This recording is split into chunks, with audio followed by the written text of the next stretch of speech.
Welcome back to another Service Management Leadership Podcast. I have a great guest for you today. Welcome Philip DeYoung to the podcast. Philip, it's great to have you. Great to be here. Thanks for having me.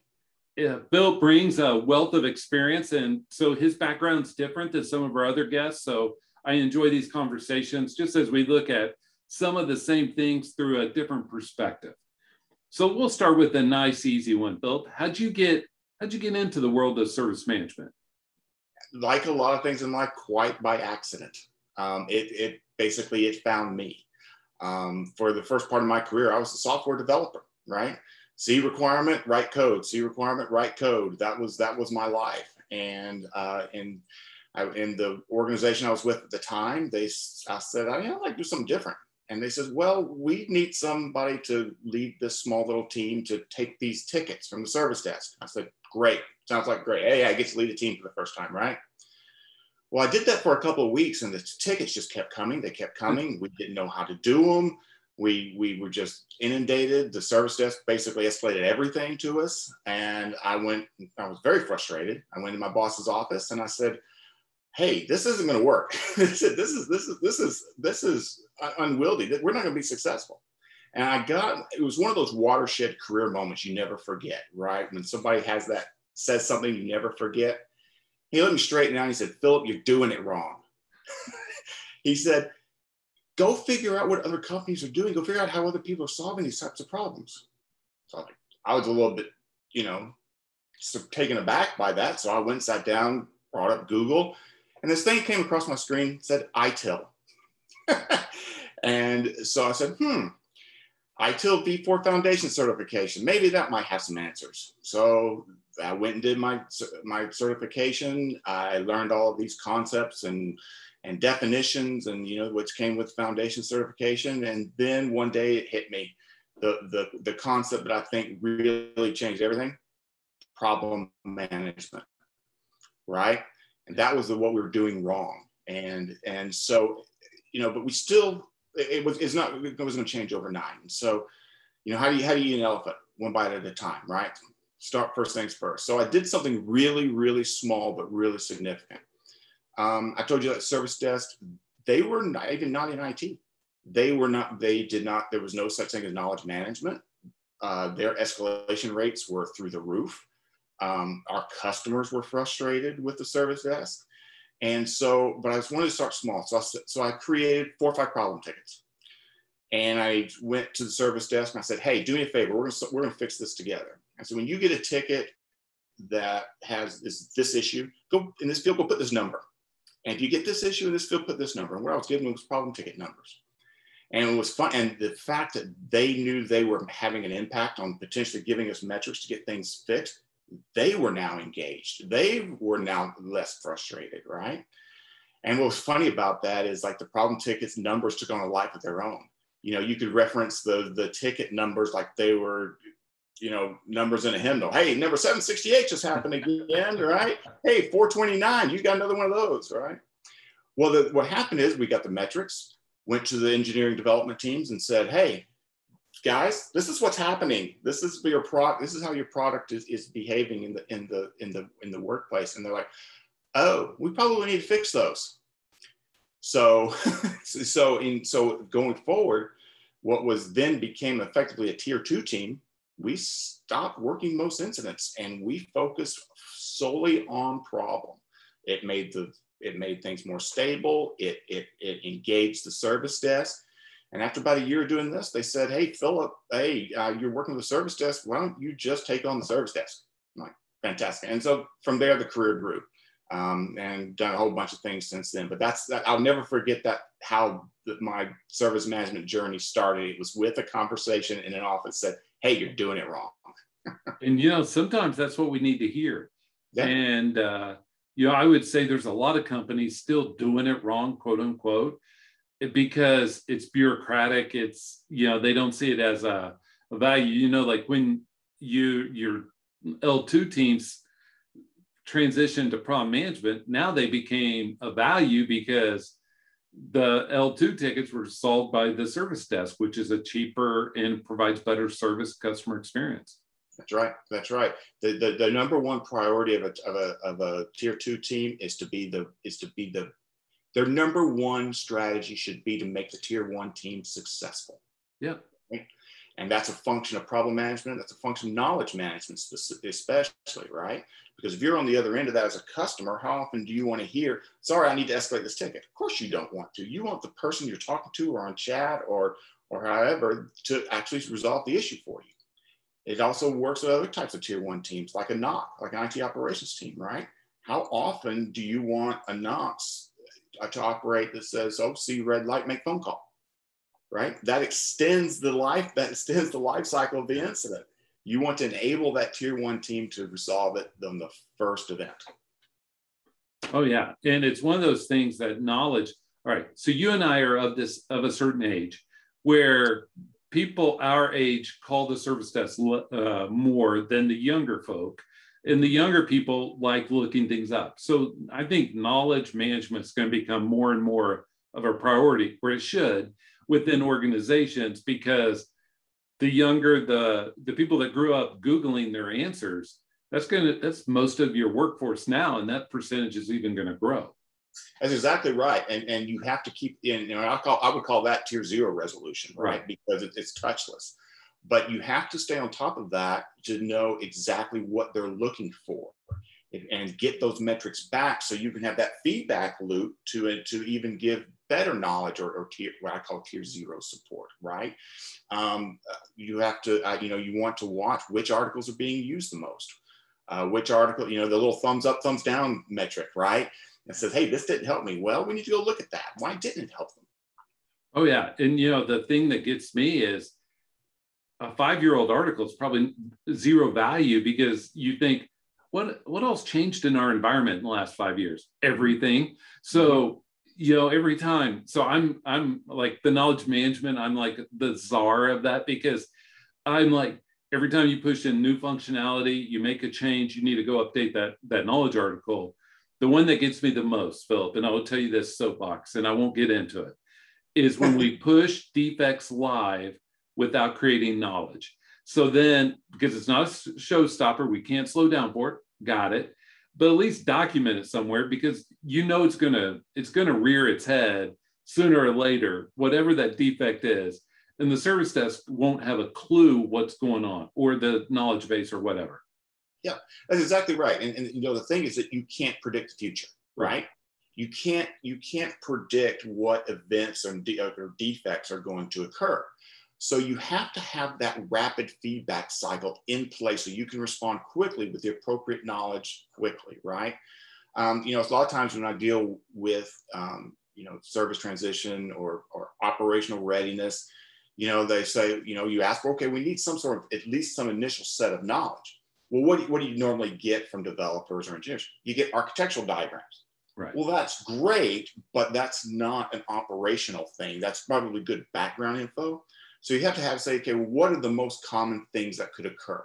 Or what are those things, what are those aspects of that service that if it went down, we need to know about first? What are the first things we need to try, right? And at least get those as a base, and then have that rapid feedback mechanism so that if something happens you can't predict, you can get it the next time at tier 1 or even tier 0. Right. We just got to get in front of it. Somehow we have to get in front of it. So many organizations are struggling with, how do I incorporate different frameworks? And I'm going to pick on 2, Agile, service management. And so it's, how do I incorporate my service management into Agile or vice versa? Because with our Agile, we have product teams, other frameworks do too. So you can take it any direction you want. Sure. And it's how do these product teams are transitioning into a live environment? You mentioned that. And so how do we merge those frameworks in a way that's seamless? If we have the consumer in mind, and whether it's, they don't care DevOps or any of that, they don't care. They just want it to be seamless. My functionality goes in and I have good support. How would you recommend people do that? Think about whether it's Agile, Waterfall, it's still about providing a capability and a service, right? So I love going to the car metaphor. What is the service of a car? It's to get from point A to point B, right? But there are certain aspects about that car that are operational in nature, right? You have to be able to have a speedometer to know how fast you're going, AKA monitoring. You have to have a gas gauge to tell you when you need to put gas in it. You need to know there are certain things around that are what I call timed events, like when do you rotate the tires? When do you change the oil? Or when do you patch a server? When do you change security certificates, right? These are all the operational aspects of the service. So what you want to do is when you're working with an operational team, working with a product team or development team, I call it have the conversation. It's simply have the conversation, right? I've seen operational readiness checklists that are 50 pages long, that are just a bunch of checklists. And of course they don't get done, right? Mm-hmm. And the other thing that happens is a lot of times if you are going to have the conversation, it happens at the very end, right? Just before the change ticket goes in. Hey, ops, what do you need? Yeah. Well, okay. So I call it have the conversation and have the conversation early. And here's what I mean by the have the conversation. Don't have the 50-page checklist. Just ask 4 questions. Who, how, when, and why. Keep it simple. Who. The who are the first, what I call the first touch operational teams, right? Who's the point of the spear that will have to operate this service? Typically, it's a service desk or it's a NOC, right? That's your first touch. Okay, now that we know, are they aware? What do they need? What are those, what are the most important aspects of this service, right? And then the how. That if you identify the who, now you get the how. And that's all what we just talked about knowledge management, right? Give them as much as they need up front and have that feedback cycle that we just talked about. When, just like when you need to change the oil in your car, what are those operational aspects that have a timing aspect to them, right? How do I run and operate? When do I need to reboot service? When do I need to change out security certificates? When do I need to do the patching, and all those things of how do I make sure my car keeps running, right? To extend the metaphor. And the other one is why. Why would those teams react the way they do when an event occurs? Here's an example. If the engine light comes on the car, or my car stops working on the side, stops working, I have to pull over, that's probably a P1 incident for my car, right? Mm-hmm. And so I have to be ready to handle that, right? I have to know when to drive it to the garage. I have to know whether or not, can I call AAA or do I have a warranty on it, right? I have to know that from an operations standpoint. Or is it a P3 like my gas gauge just says I need to get gas and there's a certain time frame? I got a little bit of time, right? Do your tier 1 operators know the whys of what they do? In other words, do they understand the aspects of the service? Have that conversation early. And if you're in an agile environment, have the conversation per iteration, right? Because each iteration is about the potential changes to the service. The changes to the service can all have impacts to those 4 questions. So I'm going to push in on 2 things. First of all, I liked your thought process. And this is a statement, not a question, but feel free to chime in. If people that transitioned workloads to an outsourcer just followed that, they would be further ahead. Most that I know of, they're like, here's a checklist with server login names. Oh, you use certificates, twice a year, so on and so forth, without understanding, like some of your how and what could be, here are the change windows we've agreed to with the business. Here's when we can do those certificates so it's non-disruptive. There's a lot of things that are intuitive to the people on the front line, but whoever accepts it, it's harder. And it gets back to the V3 service design package. Because what you described was, I think of the 4 warranty processes of, is it secure enough, continuous enough capacity, enough availability? And your 4 parameters kind of address those. Does that seem fair? It is fair. It is fair. And the other thing I would say around that, when it comes to those type of service transitions discussions that you have, if you're in an agile environment, you also need to, I would call it fail fast, right? Yes. Fail fast and have that rollback plan, be ready to go with that. I'll give you a story I heard. I'm going to quote Gene Kim, the author of the Phoenix Project. I heard him speak one time, and he told a story that really stuck with me. He was visiting an operations or center or NOC, all the big screens up there, and they were touring him around. Then all of a sudden, the room got really quiet. And everybody was just staring at the screens. And he's like, what's going on? Did we just have a P1 event? The guy touring him said, no, we just had a change and we're making sure that it worked. So that's the level of maturity that you have to have, especially in an agile environment where you are making changes fast. You need to understand, you need to be able to see the changes in operations fast. You know, don't ever rely on your end users to be your alarm system, ever, Exactly. right? Exactly. If your end users are your alarm system or your monitoring system, you fail. You can't do, and you certainly can't do that if you're trying to, you know, move fast. You know, typically when we talk agile, we're talking about changing, getting more capability fast and faster and faster, right? Well, you got to do it in the operations side too. And I want to push in again, if I may. So I think a lot of people make change management, change enablement with agile way too complicated. You know, when those sprints are coming, it's not hard to have, if that product team has a localized changes, have set up a cab just for that product team, you know, so they could be as fast as one. If not, you know, you can work it in, you know, they're 2 or 3 week sprints, and people have issues with this. And I struggle understanding that. Do you see that very often? I do. And here's how I think we solve that problem. And I think it's actually built into ITIL without ITIL knowing that it was really gradual. That's standard changes, the concept of a standard change, right?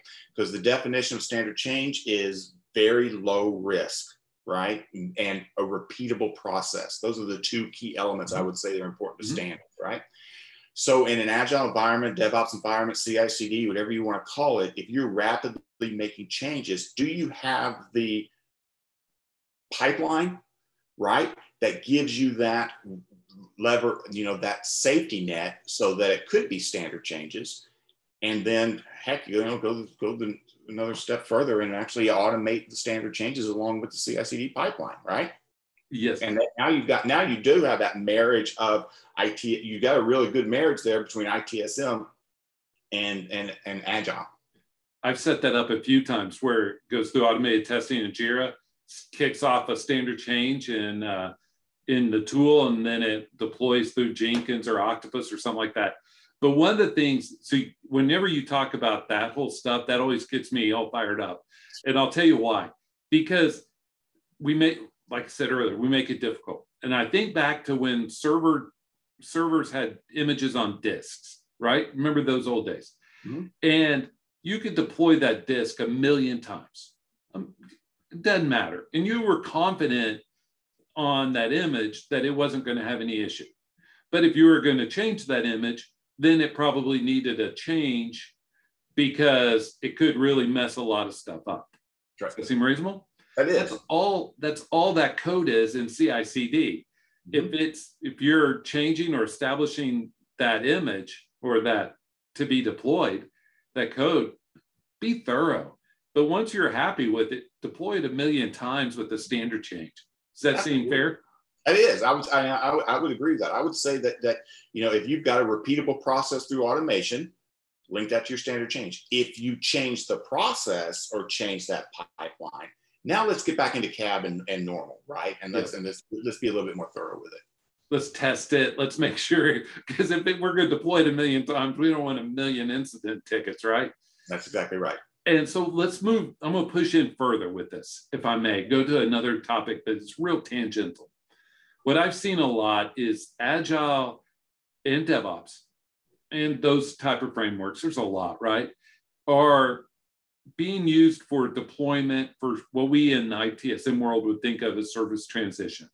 And then they kick it over the fence to somebody else that's doing operations. It could be in-house, it could be outsourced. I see that a lot. Maybe you do it as well. I see that gap is that kicking over the fence as a real headache for many organizations. I agree. And I'm going to go a step further on the whole tier 2 theme, right? I believe that the good tier 2 organization, an empowered tier 2 organization, can have the most influence in a support organization. I believe tier 2 can help close that gap. And so you don't have that, what you also throw it over the fence model, right? They can be the face of operations and the face of dev at the same time. Right. And so this really gets tricky when we think of major incidents, P1s. How do we handle those? All right, product team, you need to get in here because we got something to fix. Operation teams, they're bailing water as fast out of the rowboat as they can, and they're both trying to figure out, how do we do this better? How would you recommend they do that better? Yeah, so I love talking about P1s, believe it or not. That sounds weird, right? Because they become war stories, right? And so through the P1s I've been through, I've noticed I would call it 3 different things on what you need to have in place so that you can fail fast, so that you can reduce your P1s, so that you can increase your uptime. The first thing you got to have is a great incident manager, right? Invest in your incident manager. And a great incident manager isn't just about being the air traffic controller on that P1 bridge, right? The incident manager is also sitting over there taking notes about what is happening that we could improve upon. So for example, like I've said before, if the incident came up because we heard about it from our customers, you better believe that incident manager is taking a note that says, I got a task to go and get somebody, either I'm going to go do it or get somebody to go create the monitor so that we don't have this next time, right?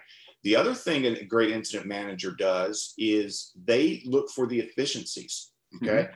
So when the P1 bridge starts up, what is the one thing that takes the longest thing to do that extends the life cycle of the incident? It's getting people on the phone, getting the engineers, the developers on the phone, right? He's looking for the good incident manager should be looking for that opportunity that says, hey, how can I enable the people who first saw this, your tier 1 team, to fix it faster? Do they need to pull a server out of the load balancer and reboot it? Do they need to cycle, web services? What do they need to do, right? So that they can actually either greatly shorten the P1 or eliminate the customer impact altogether. The other thing, and that kind of goes to the next thing, is make sure you've got an enabled tier 1 team. Don't have the theme in your tier 1 team that is see red light, make phone call. Right? that is very, very expensive way to run an organization, and that's a very easy way to extend the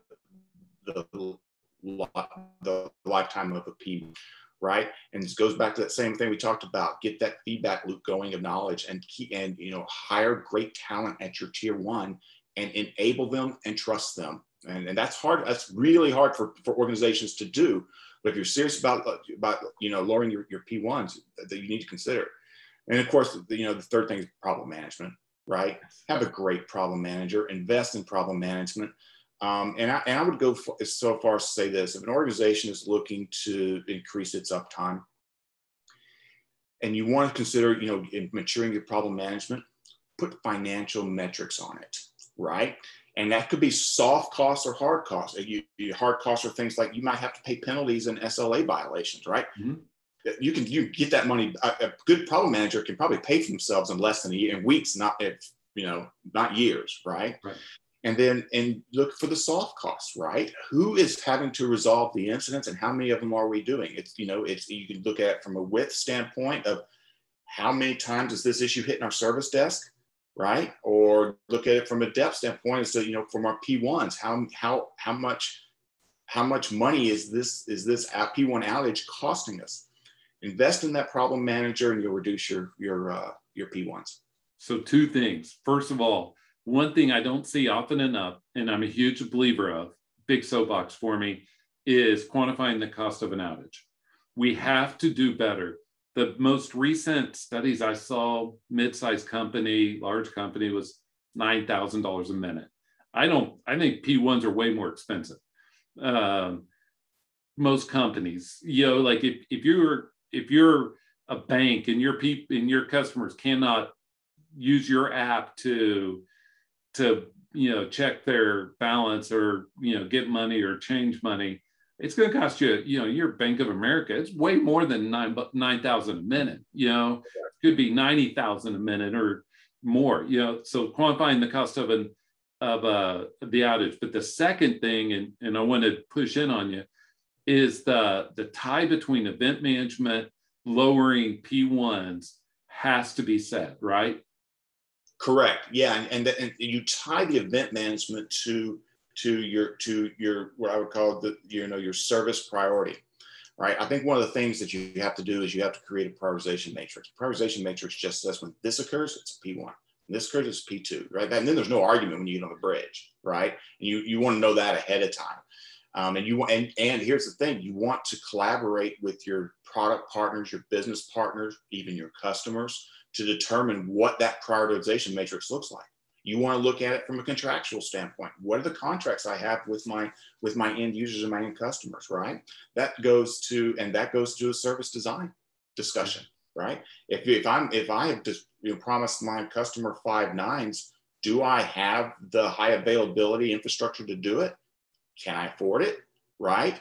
And then you go, well, maybe 5 nines isn't, I can't afford 5 nines. Maybe we need to go 3 nines on this because I'm not going to invest that much in my infrastructure. But I would take that a step further. I've been on this kick lately, and those that listen to it regularly probably chuckle, is I think that we measure the wrong things. You mentioned 5 nines and 3 nines. An hour outage at Saturday night at midnight is different than Tuesday afternoon. And for most organizations, some organizations are 24/7. I get that. But it's the ability for us to understand it from the customer's point of view, because, the P1, we should only consider what is a P1 from the impact to the business customer, right? I mean, it's not what we in IT think. It's not to be sarcastic, but it doesn't really matter what we think. It's what the consumers of our services, what they think.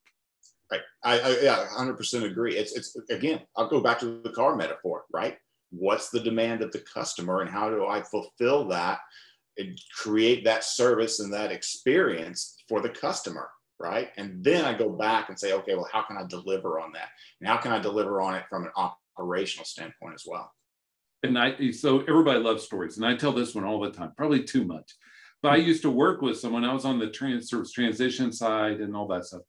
My peer over in the service operations side, he'd go through and take P1s and make them P3, so he had hit all of his SLAs. And my eyes get big, right? Because I'm like, how long do you think it's going to take the business people to figure this out? That now instead of it being hours, it's days, and they don't. It's that lack of seeing it through that customer lens and seeing like what's important to them. How do we prioritize? What do we do? That's right. And again, I'll go back to the prioritization matrix, right? You have to have that agreement up front. Even if it could come contractual with your customers, depending on your business, right? And then that contract has to work its way back into availability, into infrastructure and things like that. And if you're in an organization where you're finding yourself with being subjective around prioritization, it sounds like, and then your story, that's exactly what it was, is he was steering it away and being subjective, then you set yourself up for failures like that. You're setting yourself up for arguments you don't want to have, right? And so that's why you need to write things down. I've heard it said in the past, if it's not written down, it doesn't exist, right? Get that prioritization matrix written down and keep it and make it dynamic. Put it on a wiki, put it on someplace where everybody can see it. Have reviews on it, edit, make it part of your incident management process to go back and review it. Do we really want to do that? And make sure you're not doing it in a vacuum. Make sure you're bringing your business partners, your product partners, potentially even your customers along with you on that journey of your prioritization matrix. So I'm about taking us on a left turn, and I'm warning you ahead of time. All right. I see all of where you were talking about, and I agree. So we're taking a left. We're taking that as foundational and taking a left turn. I'm gonna posit the theory that all of that P1, all of that communication, all of that should be the grounds for your DR and your business continuity programs. Because what's a P1 type of incident should have some kind of translation into your disaster recovery and your business continuity. You're absolutely right? If it's important enough for me to declare P1, if it's important enough for me to, alert my customers, alert my stakeholders, if it's important enough to pull in bridges, then it's important enough for me to invest in DR. It's important enough for me to have, to understand how important it is in business continuity perspective.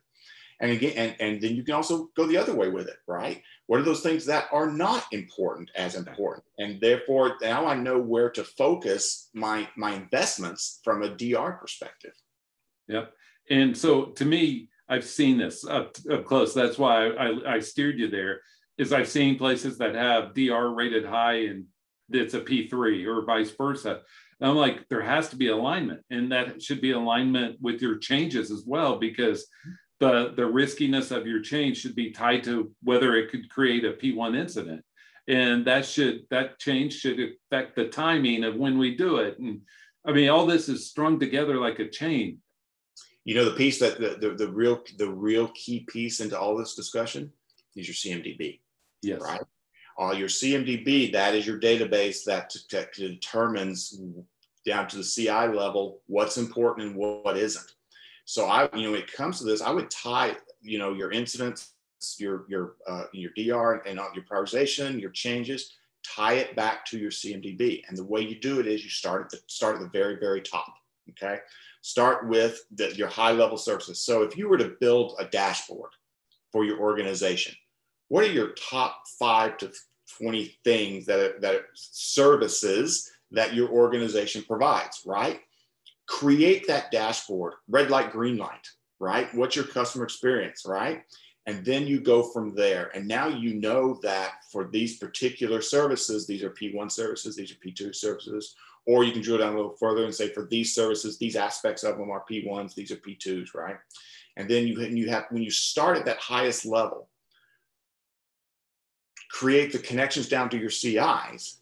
Now you know where you can focus your DRs, and those types of things. You have to, again, I talk about investment into your problem manager and your incident manager, and good investment into a good configuration manager can also help you solve that as well. I would say that's even more important and I would say that because a few weeks ago, I put a poll out on LinkedIn, and vast majority of people are under 75% accurate on their CMDB. And it makes me ask the question, those of us of a certain age, I would ask, hey, if your checkbook was 75% correct, how comfortable would you be? And your response would be, depends on what the other 25 is, right? And so that's the same thing on your CMDB. Even if you're 90%, what's the other 10 look like? And so, anyway. And some CMDBs, they're not cheap. Yeah. Right. Yeah. Some CMDBs are, and you get into a tooling discussion, right? And this is what this becomes. You start talking about tools. I've no tools before the rules, right? And full of the tool, still full. You hear all those things. I always think of a tool as like, especially the really big ones, the big monitoring tools, the big ITSM tools. Think of them like, I'm going to go back to the car metaphor again. Think of them as like as an F1 race car, a car that can go really, really fast, a high performing tool, as it were. If you buy the race car, it's not going to go without a pit crew, without a crew chief, without a good driver, without the investment of the people around the tool. So any organization, when you're having a tools discussion, you can't just look at the bottom line of the cost of the tool. Look at what it costs to actually operate the tool. And if you want to go fast or you want that good tool, make sure you've got the right people around it to make sure you're getting the value out of it. CMDB and configuration manager is a great example. And pushing in on that, roughly half of your attributes in your CMDB have to be manually kept up. Mm-hmm. Like, what tier is this for our P1s or P2s? And the one thing I did want to bring up is those attributes, what they are, get inherited down throughout the CI, so you can make every CI within a service have the same priority level. You can, but you also I would also challenge that you have to look at it both ways, right? Yes. So let's say you have that trickle down, what you call a trickle down effect, right? And you've got down to the CI level, and that's tied to a P1 service, okay? But just because something's going wrong with that particular CI doesn't automatically mean you have a P1. So you have to make sure you're looking at it from both ends, right? I would call a monitor against that CI, leading indicator, service height, CPU, whatever, right? Right. But make sure you've got the lagging indicators on the back end, your synthetics, your dashboarding, to make sure you understand impact right? And you type in a great operations environment, you can put those two things together and come up with your P1 or your priority. Because it's all about the customer. I don't want to beat that horse too far, but it's all about the customer's perspective. And everything has an opportunity cost, and things are mutually exclusive. You only have so many resources, they're finite. And if you do A, you may not be able to do B. And that's what you're getting at, right? If I treat what should be a P4 as a P1, it means my resources can't address something that might be more important. That's right. And again, I'm going to go back to the theme of discover it fast. And you discover it fast by having an enabled tier 1 team, right? Yeah. I've seen it in organizations where let's say you're monitoring some software, right? And let's say you have unhandled exceptions in your software, and the unhandled exception goes to the operations team in the form of an alert. And all of a sudden you've got tier 1 operators looking at a .NET stack trace. That is not going to help us, right? Right. You have to look at, it's about the customer. What is our customer impact? And making sure that our tier 1 teams, who are the tip of the spear, closest to the problem, understand that customer impact. So you have to invest in those, in not just the monitor tools, but invest in the people around the tool that can make sure that we are utilizing it correctly so that we can understand that impact a lot quicker. Right. And that's half the battle, right? Understanding it and communicating it. Yeah. One of the things I see is if you're trying to resolve an incident and the first place you go is logs, right? Logging is a function of problem management. Logging is not a function of incident management. I've always believed that, right? If you're looking at logs in the middle of an incident, you missed something. You missed that customer experience monitor that you needed. Right. And those customers, you brought up earlier, and I hats off to you about the quality of your incident manager, because that person becomes a trusted human within your IT group for all of your business stakeholders. Something goes down, they're on the phone. Before a bridge goes, they're like, hey, my computer smells a little bit. Well, what you had for lunch? I mean, this person's like a confidant, and they're the one that everybody trusts way more than people realize. Well, you definitely, and an incident manager should have their leader. They should have leadership capabilities, right? They cannot be out. I see you can't be a passive incident manager. And by passive incident manager, I mean you're recording things and make sure things get recorded correctly, right? You're making sure the incident ticket is done correctly. Now they need to be that bulldog on that P1 bridge call. I'll give you a great example. If you're having to pull together a P1 bridge call, you're having to pull in engineers and developers. And if you hear let's say you hear a developer going in and looking at lines of code logs, right? And the incident manager knows that a change occurred. He's going to stop them from doing that or saying, okay, go do that somewhere else. But he's going to say, back out the change now. We'll worry about the lines of code later. Right. Let's put that in at midnight when nobody's online. That's right. Like in our day and time that we live in, that's high technical, very high technical. We know when and who is online at any one given point. We know we have that ability. So we should be able to time our changes so that it has the least amount of potential impact. I mean, I don't want to say that's simplistic, but a lot of companies, a lot of organizations don't go that far. So it's interesting you brought that up. The number one thing I see in change management when it comes to change risk is when it comes to a risk assessment. Mm-hmm. The people that are creating the change, they are looking at their confidence of change, right? How confident am I that I did everything right? That's not what risk assessment is about. No. Risk assessment is predicting the unpredictable. What is the risk to the business if something that we did not predict happens?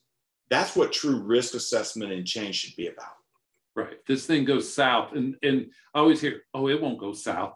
I'm like, right. Okay, bear with me. If it does, and something happens that you don't know about, if it goes south, what would happen? And those are the conversations you have to be able to get to, because the whole thing is, how do we put high rates of change into production? And you mentioned standard change earlier, but there's so much overlap. Emergency change, P1, emergency change, problem management. It's so interrelated. So Very much so. Oh, go ahead. Yeah, very much so. But it's related. And again, it goes back to your services, right? Yeah. If you want to be a mature, I believe if you want to be a mature service management organization, it's all about the services, because the services are all about the customers. Start with something simple. Create your services list, right? What is that list of thick things that your organization provides that you care about? Then go from there, right? Build the CMDB underneath that, do your mapping. Now you do your problem management against the services. Your changes go against those services. It's all interrelated to the services. I'm with you. And you mentioned something earlier that I agree with. I let it swim by because I'd come back to it. You shouldn't really have more than 20 services. Like, you'll have a accounting, finance, maybe an HR. If you're a bank, you have retail. I'm just picking an industry. You'd have retail, you'd have maybe the app, maybe you'd have loans, maybe you'd have deposit. And so it's easy to say, okay, what are we offering our customers? And then build downward. Like there's some of it that are primary and some of them are secondary. Like accounting, your customers don't care about your accounting, but you still need to have them. So you start with what are we offering our customers, and then start building the technology downward. And then what are the back of house, and start building our technology downward. Does that seem reasonable? It does. And then getting that list of 20, that's not an easy exercise. No. Because what's the temptation? The temptation is to put your product name in there, to put your platform name.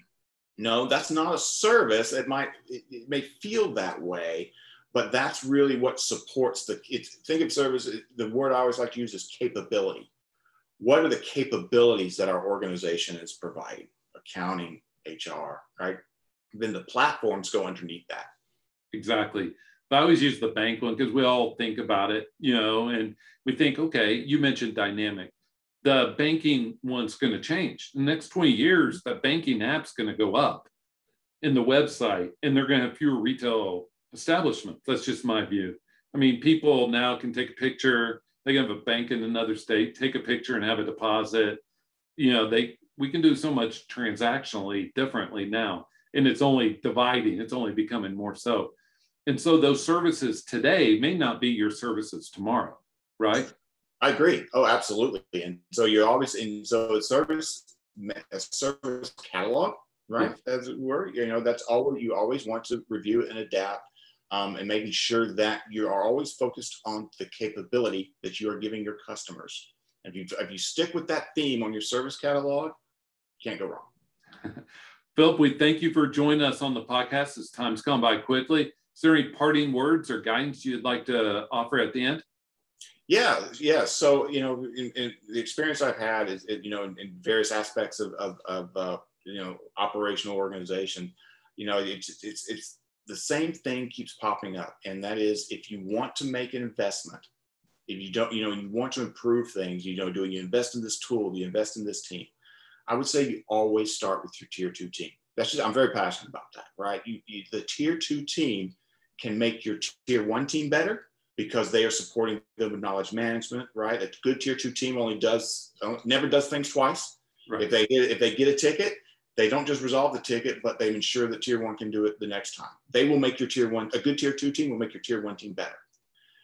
Good tier 2 team can protect your more expensive tier 3 team resources, because what are typically your tier 3 resources? They're developers and engineers who are probably tasked with doing things like product development and and enhancing things for the organization. So a good tier 2 team is focused on problem management. And here's what I mean by that. They are, if not resolving the problem, they are queuing it up to tier 3 as best they can, so it takes tier 3 less time. Go find that line of code that you think is causing the issue.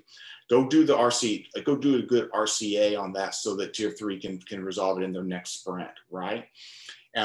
Never, ever, ever escalate an incident ticket to tier 3.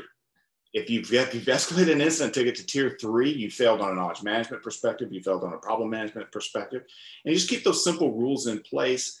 Invest in great resources at tier 2 who are passionate. I'm going to age this a little bit. The way I like to look at it is, you remember the show MASH? Oh, yeah. Yeah. Remember radar? Oh yeah. Yeah. I look at a good tier 2 team as a group of radars. They got the finger on the pulse. They know where things need to get fixed. They know that they anticipate things, right? A good tier 2 is a team of capable radars. Invest there, and you will improve the whole of your organization. Corporal O'Reilly, if my memory serves. That's right. If my memory serves. Sometimes my gerbils spin faster than others. So it's great having you on, Phil. Thank you for sharing your wisdom. And audience, reach out to him if you have any questions on this. Have a great, great day. Thank you. All right, bye.